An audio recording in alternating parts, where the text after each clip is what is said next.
Saya pernah berpikir bahwa cinta sejati adalah pengorbanan tanpa batas, sampai hari itu tiba ketika saya menyadari bahwa saya hanyalah pengganti bagi seseorang yang tak pernah kembali. Bayangkan 10 tahun saya habiskan untuk mencintai seorang pria yang hatinya masih terpaku pada masa lalu, dan ketika saya akhirnya memilih pergi, dia justru menjadi gila karena kehilangan. Apakah ini adil? Apakah hati manusia memang begitu kejam, atau justru saya yang terlalu bodoh untuk bertahan? Di Jakarta yang selalu ramai dengan hiruk-pikuk kendaraan dan aroma sate kaki lima, saya, Adi, bertemu dengan Rama untuk pertama kalinya. Saat itu, saya baru saja lulus kuliah dan bekerja sebagai desainer grafis di sebuah agensi kecil di kawasan Sudirman. Rama, dengan senyumnya yang hangat dan mata yang penuh misteri, adalah atasan saya. Dia lebih tua 5 tahun, berasal dari keluarga kaya di Surabaya, dan memiliki karisma yang membuat siapa saja terpikat. Tapi dari awal, saya merasakan ada sesuatu yang disembunyikan di balik sikapnya yang lembut itu. "Adi, kamu mirip sekali dengan seseorang yang saya kenal dulu," katanya suatu malam ketika kami lembur bersama. Kata-kata itu seharusnya menjadi peringatan, tapi saya malah jatuh lebih dalam. Hari-hari pertama kami penuh dengan kebahagiaan kecil. Kami sering makan malam di warung nasi goreng pinggir jalan, berbagi cerita tentang mimpi-mimpi kami. Rama bercerita tentang perjalanannya ke Bali, bagaimana dia suka menyelam di perairan Nusa Penida, dan saya mendengarkan dengan hati berdegup kencang. Tapi di dalam hati, saya mulai merasakan keraguan. Setiap kali kami bersama, dia sering memanggil saya dengan nama Ari secara tidak sengaja, lalu buru-buru meralat. Adi, saya salah ucap." "Siapa Ari?" Saya tak berani bertanya, takut jawabannya akan menghancurkan ilusi cinta ini. Malam-malam saya habiskan dengan mempertanyakan diri sendiri, apakah saya benar-benar dicintai, atau hanya karena kemiripan ini. Waktu berlalu, dan hubungan kami semakin dalam. Kami pindah ke apartemen kecil di Kemang, di mana kami membangun rutinitas sehari-hari. Rama suka memasak rendang untuk saya, mengingatkan pada masakan ibu di kampung halaman saya di Yogyakarta. Tapi semakin sering, saya melihat bayangan masa lalu di matanya. Suatu hari, saya menemukan oto lama di laci mejanya, seorang pria muda yang mirip sekali dengan saya, berpelukan dengan Rama di Pantai Sanur. "Ari adalah cinta pertama saya," akhirnya Rama mengaku ketika saya konfrontasi. "Dia pergi 10 tahun lalu, meninggalkan saya tanpa alasan. Kamu membuat saya ingat padanya. Hati saya hancur, tapi saya memilih bertahan. Saya akan buktikan bahwa saya lebih dari sekadar pengganti," gumam saya dalam hati, meski rasa sakit itu mulai menggerogoti jiwa. Tahun pertama kami penuh dengan perjuangan. Saya berusaha menjadi sempurna untuknya, meninggalkan hobi saya seperti melukis untuk lebih banyak waktu bersamanya. Tapi konflik mulai muncul. Rama sering marah tanpa sebab, membandingkan saya dengan Ari secara halus. "Ari dulu suka kopi hitam, kamu kenapa selalu tambah gula?" katanya suatu pagi. Saya tersenyum pahit, tapi di dalam, saya berteriak, mengapa saya harus menjadi orang lain? Malam itu, saya menangis sendirian di kamar mandi, air panas mencuci air mata saya. "Adi, kamu kuat," bisik saya pada cermin. Tapi kebohongan itu semakin sulit dipercaya. Kami pernah pergi ke Bali untuk liburan, berharap bisa menyegarkan hubungan. Di sana, di bawah pohon kelapa di Kuta, Rama memeluk saya erat. "Saya mencintaimu, Adi," katanya. Untuk pertama kalinya, nama saya terucap tanpa ragu. Tapi saat kami berjalan di pantai, dia tiba-tiba berhenti, menatap laut lepas. "Ari dulu suka berenang di sini." Lagi-lagi nama itu. Saya merasa seperti hantu yang hidup di bayangan orang mati. Di hotel, saya duduk di balkon, memandang bintang-bintang. Apakah cinta ini nyata, atau hanya ilusi untuk mengisi kekosongan, tanya hati saya.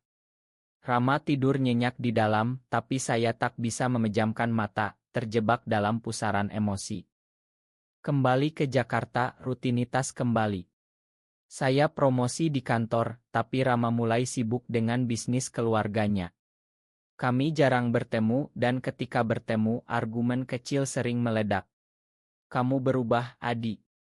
Kamu bukan seperti dulu," katanya suatu malam. Saya tertawa getir di dalam hati, justru kamulah yang tak pernah berubah, masih mencintai Ari. Tapi saya diam, memeluknya, berharap kehangatan itu bisa menghapus keraguan. Teman-teman saya seperti Dito mulai khawatir.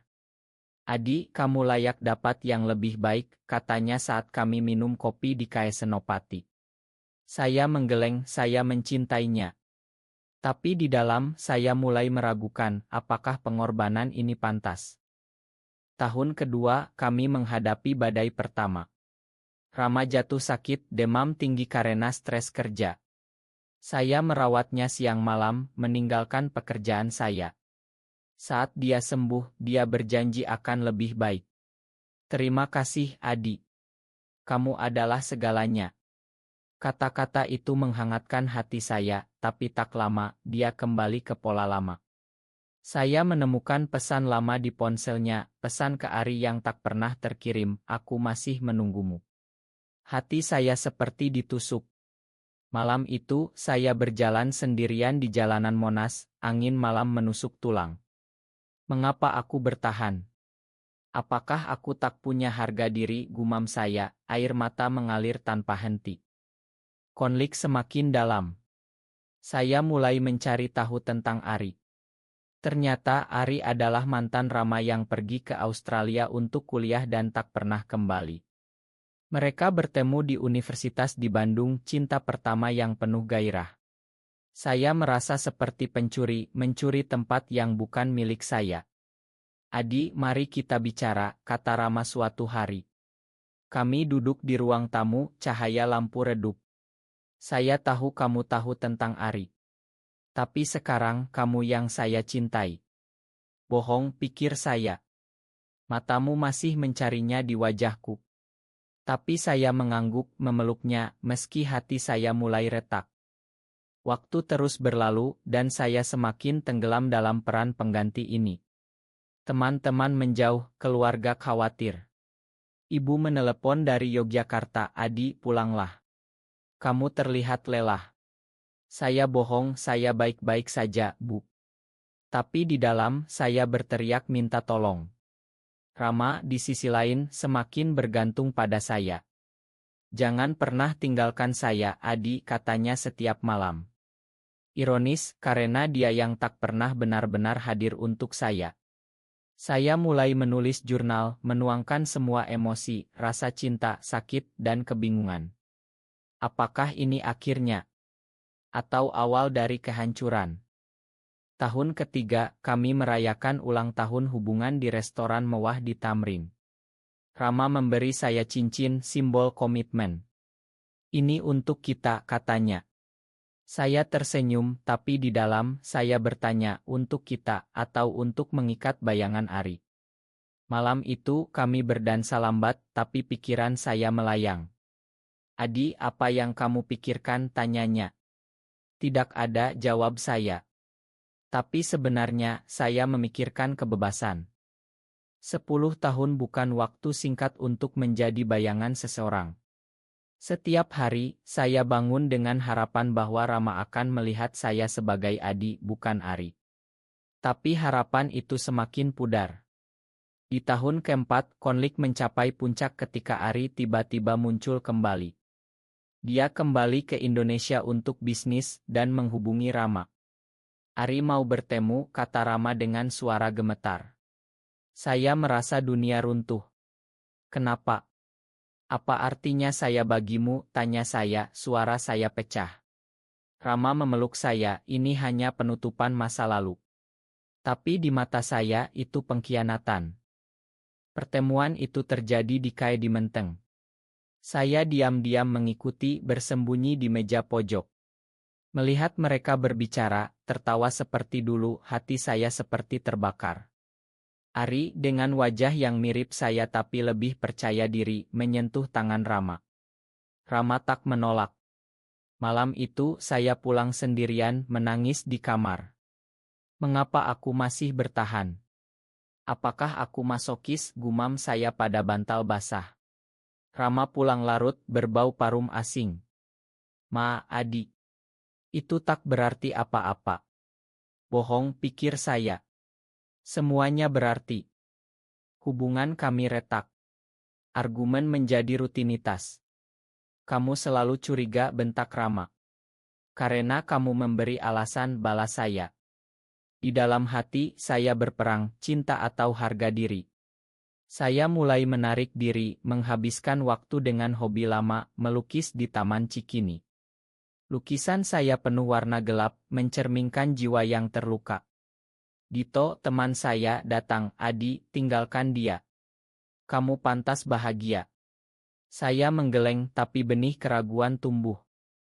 Tahun kelima, Rama jatuh ke dalam depresi. Bisnisnya rugi besar karena pandemi. Saya mendukungnya, meninggalkan pekerjaan saya untuk membantunya.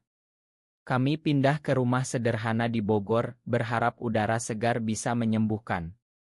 Di sana, di antara kabut pagi, kami mencoba membangun kembali. Rama lebih lembut, lebih perhatian. Terima kasih telah bertahan, Adi. Kata-kata itu menyentuh, tapi saya tahu Ari masih ada di pikirannya. Suatu malam, dia mabuk dan memanggil nama Ari lagi. Saya diam, tapi di dalam badai mengamuk, cukup sudah. Konflik internal saya semakin dalam. Saya mulai bermimpi tentang kehidupan tanpa Rama, bebas, tapi kesepian. Apakah kebebasan itu layak ditukar dengan cinta, tanya hati saya setiap malam. Rama merasakan perubahan saya. Adi, apa yang salah, tanyanya.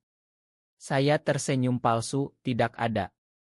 Tapi sebenarnya, semuanya salah. Saya mulai mencari pekerjaan baru, diam-diam merencanakan kepergian. Di tahun ke-6, pengkhianatan mencapai klimaks. Saya menemukan bukti bahwa Rama masih berkomunikasi dengan Ari. Pesan-pesan mesra, rencana bertemu. Hati saya hancur total. Kenapa, Rama? Setelah semua ini, konfrontasi saya. Dia menangis, saya bingung, Adi. Ari adalah masa lalu, tapi kamu adalah sekarang. Tapi kata-kata itu tak lagi meyakinkan. Malam itu, saya packing barang, tapi berhenti. Masihkah aku mencintainya, gumam saya, melihat foto kami bersama. Kami mencoba terapi pasangan di Jakarta. Psikolog bilang komunikasi adalah kunci. Kami berusaha, tapi luka terlalu dalam. Saya semakin sering sendirian berjalan di hutan Bogor, merenung. Adi, kamu harus memilih dirimu sendiri, bisik angin. Rama berubah, lebih romantis, membawa bunga setiap hari. Tapi saya tahu itu karena takut kehilangan pengganti, bukan karena mencintai saya. Tahun ke-7, kami kembali ke Jakarta. Bisnis Rama bangkit dan dia semakin sibuk. Saya kembali bekerja, tapi hati kosong. Suatu hari, Ari datang ke kantor Rama. Saya tahu dari teman. Mereka bertemu lagi, kata Dito. Saya tak marah lagi, hanya lelah. Malam itu, saya katakan, Rama, kita perlu istirahat. Dia panik, jangan, Adi. Saya butuh kamu. Butuh bukan cinta, pikir saya. Konflik batin saya mencapai puncak. Saya mulai bertemu orang baru, sahabat lama dari Yogyakarta, namanya Tony. Dia mendengarkan cerita saya tanpa menghakimi. Kamu kuat, Adi, katanya. Untuk pertama kalinya, saya merasa dilihat sebagai diri sendiri. Tapi rasa bersalah menghantui, apakah ini pengkhianatan, tanya hati saya. Rama curiga, argumen meledak. Siapa Tony itu, bentaknya. Saya diam, tapi di dalam, saya tahu akhir sudah dekat. Di akhir tahun ke-7, kami berpisah sementara. Saya pindah ke apartemen kecil di Tebet. Sendirian saya merasakan kebebasan campur kesedihan. Telepon dari Rama datang setiap hari, kembalilah, Adi. Tapi saya ragu. Apakah ini keputusan benar, gumam saya setiap malam, memandang langit malam Jakarta yang penuh bintang buatan. Tahun ke-8 dimulai dengan keheningan yang menyiksa. Saya hidup sendirian, tapi bayangan Rama masih menghantui. Setiap malam, saya memimpikannya, bangun dengan air mata. Mengapa aku masih mencintainya setelah semua pengkhianatan, tanya hati saya berulang kali. Tony menjadi penopang, tapi saya tak siap untuk hubungan baru. Adi, beri waktu untuk dirimu, katanya bijak. Saya mulai fokus pada karir, mendesain untuk klien internasional, tapi kesuksesan terasa hampa tanpa Rama. Rama tak menyerah. Dia mengirim pesan bunga, bahkan datang ke apartemen. Saya salah, Adi. Ari hanyalah masa lalu. Kamu adalah masa depanku. Kata-kata itu menggoda, tapi luka masih segar. Saya tolak, saya butuh waktu. Di dalam perang batin semakin sengit, makan atau lepaskan. Saya pergi ke Yogyakarta mengunjungi ibu. Anakku, ikuti hatimu, katanya. Tapi hati saya bingung, terbelah antara cinta dan rasa sakit. Kembali ke Jakarta, saya bertemu Rama secara kebetulan di acara seni di Galeri Nasional. Matanya penuh penyesalan. Kami bicara, dan untuk pertama kalinya, dia mengaku sepenuhnya, saya menggunakanmu sebagai pengganti Ari. Makan saya. Air mata mengalir di wajahnya. Saya terharu, tapi juga marah. 10 tahun, Rama. 10 tahun saya habiskan untukmu. Kami berpelukan, tapi saya tahu kepercayaan hilang. Hubungan kami mencoba bangkit lagi. Kami tinggal bersama, tapi seperti berjalan di atas es tipis. Setiap hari, saya mempertanyakan, apakah ini nyata kali ini? Rama berusaha keras, membawa saya ke Bali lagi, mencoba menciptakan kenangan baru. Di pantai Jimbaran dia berlutut, nikahi saya, Adi. Hati saya berdegup, tapi keraguan muncul, apakah karena takut sendirian? Saya jawab, beri waktu. Konflik semakin emosional. Ari menghubungi lagi, mengatakan dia ingin kembali. Rama tolak, tapi saya tahu itu menyakitinya. Saya pilih kamu, Adi, katanya. Tapi di malam hari, saya dengar dia menangis. Apakah saya egois untuk bertahan, gumam saya. Saya mulai depresi, kehilangan nafsu makan. Teman-teman khawatir, Adi ini tak sehat. Tahun ke-9 badai besar datang. Rama sakit parah, kanker hati. Berita itu menghancurkan saya. Saya merawatnya di Rumah Sakit Cipto Mangunkusumo, meninggalkan segalanya. Jangan tinggalkan saya, Adi, bisiknya lemah. Saya pegang tangannya, saya di sini. Tapi di dalam saya berdoa, Tuhan beri dia kesempatan kedua. Hari-hari di rumah sakit penuh air mata. Saya renungkan semua, cinta, pengkhianatan, pengorbanan. Selama pengobatan, Rama berubah total. Dia ceritakan semua tentang Ari, bagaimana Ari meninggalkannya karena tekanan keluarga. Saya trauma, Adi. Tapi kamu menyembuhkan saya. Kata-kata itu menyentuh jiwa saya. Saya makan dia, tapi luka masih ada. Apakah cukup, tanya hati saya. Kami semakin dekat, tapi penyakit membuatnya lemah. Konflik batin mencapai enit. Saya merasa bersalah karena pernah ingin pergi. Adi, jika saya mati, hiduplah bahagia, katanya suatu malam. Saya menangis, jangan bicara begitu. Tapi di dalam, saya takut kehilangan. Tony datang mengunjungi, kamu telah berjuang cukup. Saya sadar, cinta ini telah mengubah saya menjadi lebih kuat. Tahun ke-10, Rama sembuh setelah operasi. Kami rayakan di rumah, dengan keluarga. Tapi saya merasa saatnya memutuskan. Rama, saya mencintaimu, tapi saya tak bisa terus menjadi bayangan. Kata-kata itu keluar setelah 10 tahun. Dia terkejut, apa maksudmu? Saya jelaskan semua rasa sakit. Dia menangis, jangan pergi, Adi. Saya akan gila tanpamu. Malam itu saya packing. Ini untuk kebaikan kita, kata saya. Rama memohon tapi saya pergi. Di Bandara Soekarno-Hatta menuju Yogyakarta, hati saya berat. Apakah ini akhir, gumam saya, air mata mengalir. Kepergian saya seperti pisau yang menusuk hati Rama. Dari Yogyakarta, saya dengar kabar dari Dito, Rama gila, Adi. Dia mencarimu kemana-mana, tak makan, tak tidur. Saya terkejut tapi juga sakit. Mengapa sekarang?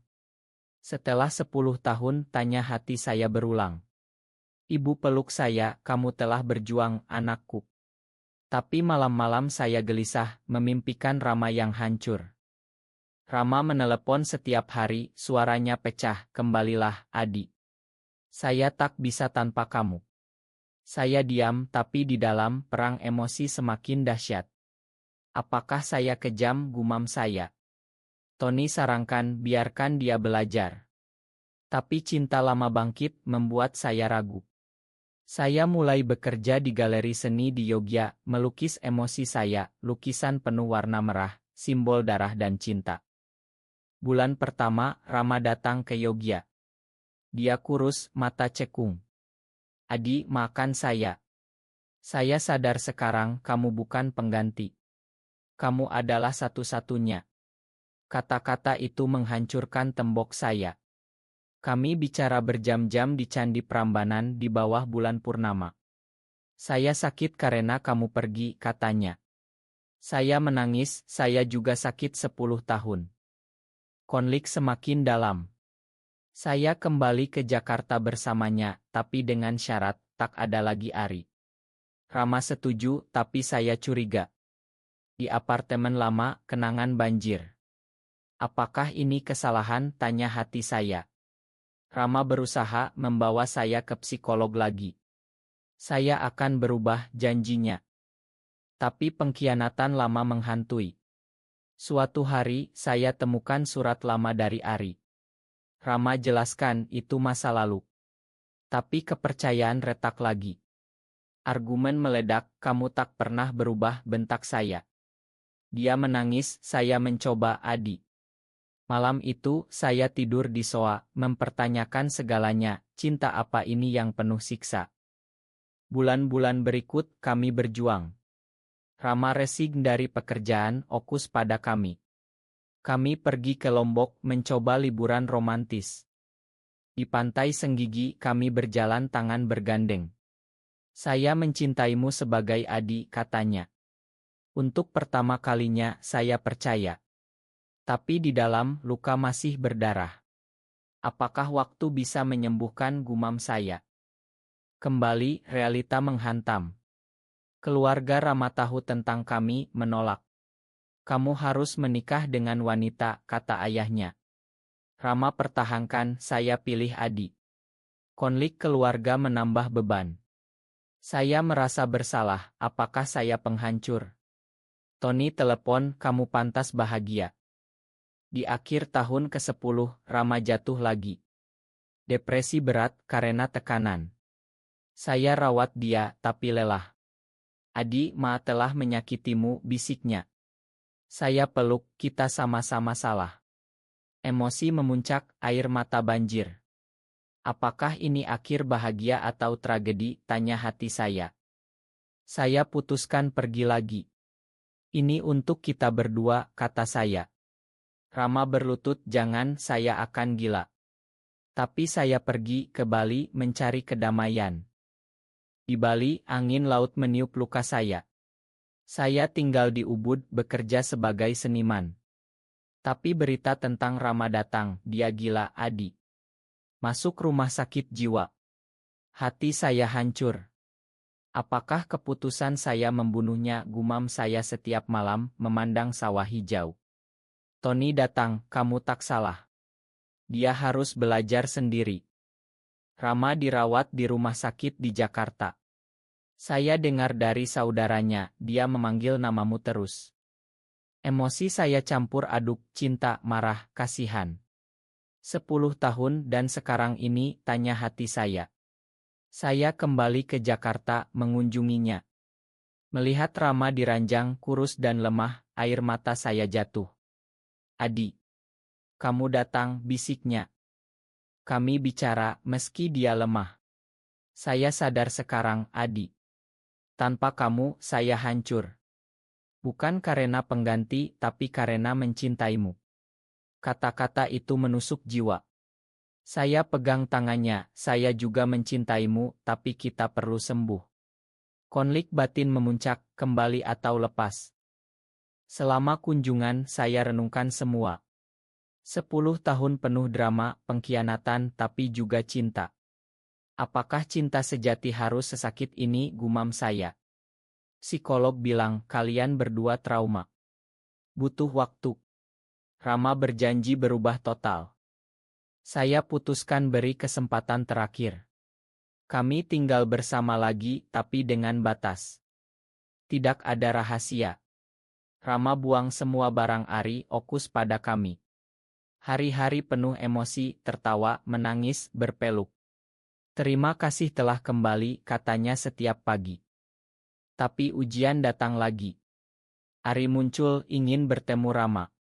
Rama tolak tegas, "Saya punya adik." Saya bangga, tapi juga takut. Apakah ini abadi, tanya hati saya. Kami hadapi keluarga bersama. Ayah Rama akhirnya terima setelah melihat Rama bahagia. Emosi semakin dalam. Saya mulai menulis buku tentang kisah kami, menuangkan semua rasa. "Ini cerita kita, Rama." Dia baca, menangis, "Ma telah menyakitimu. Kami semakin dekat, cinta lebih matang." Di akhir, kami pergi ke Gunung Bromo menyaksikan matahari terbit. "Adi, maukah kau bersama selamanya?" tanyanya. Saya jawab, "Ya, tapi sebagai diriku sendiri." Kami berpeluk, angin dingin menyaksikan. Kisah kami berakhir dengan harapan baru. Setelah semua badai, kami belajar bahwa cinta sejati adalah menerima satu sama lain, bukan mengganti. Rama sepenuhnya sembuh, dan kami membangun kehidupan di Surabaya, dekat keluarganya. "Terima kasih telah bertahan, Adi," katanya setiap hari. Saya tersenyum, "Terima kasih telah melihat aku." Tapi perjalanan tak mudah. Masih ada malam-malam ketika masa lalu menghantui. "Apakah aku layak?" gumam Rama. Saya peluk, "Kita layak." Emosi kami lebih dalam, lebih manusiawi. Kami bantu orang lain melalui kelompok dukungan di Indonesia, berbagi cerita untuk menginspirasi. Konflik terakhir datang ketika saya dapat tawaran kerja di luar negeri. "Pergilah, Adi." "Saya dukung," kata Rama. "Tapi saya tolak, kita bersama." Keputusan itu menguatkan ikatan kami. Kini, di usia kami yang matang, kami hidup bahagia. Bukan akhir sempurna, tapi personel. 10 tahun pengorbanan tak sia-sia, pikir saya, memandang Rama tidur. Cinta kami, penuh drama dan haru, menjadi pelajaran, makan tapi jangan lupakan. Akhirnya, saya sadar, saya bukan lagi bayangan, tapi cahaya bagi Rama. Dan dia, bagi saya.